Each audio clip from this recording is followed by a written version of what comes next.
sa Sir Charles. Kawan akong bana.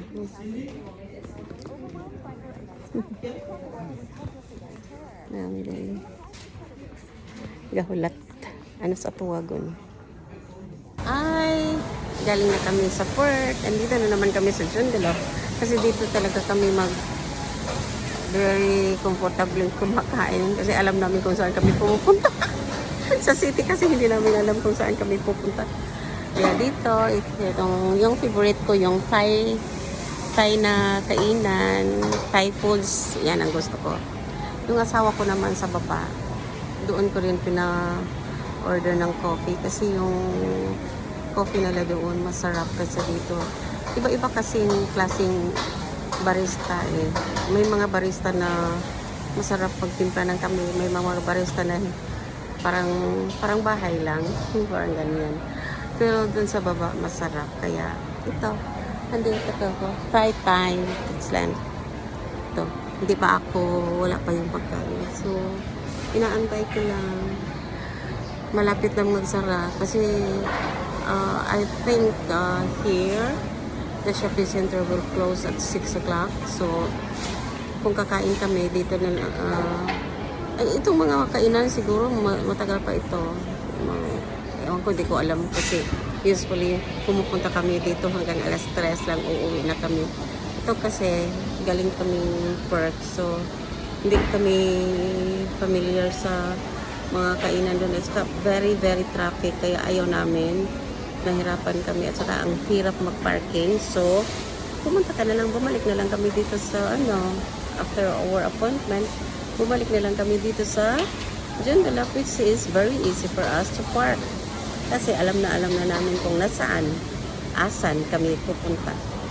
At saka yung kainan, gusto ko. Ayan. Okay. My food is ready. Okay. Ayan. Is this the one? Okay.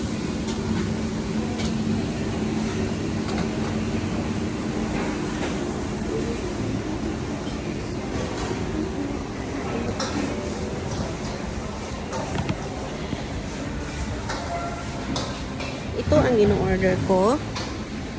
Cost me $19. I think it's a little bit cheap. Kumpara sa Pinas, mag-order ka ng ganito, parang 300, 500 na. Ito $19 lang ito. 19. It's 20. Mga around 800 din. 800 pesos. Kung mauna na akong kumain kasi yung asawa ko ayaw ng kanin. Ako kasi wala pa kaming lunch. Kaya masakit na yung ko. Masarap. Masarap yung luto nila. Yung ginger with mushroom and then pork. Masarap. Then rice.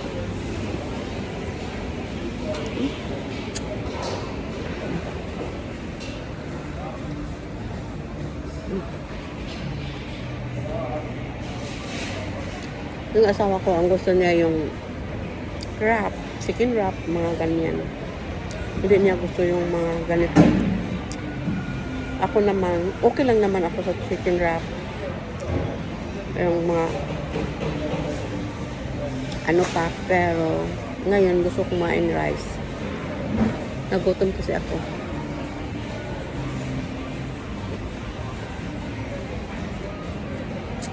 Hindi kami nag-order ng soft drinks kasi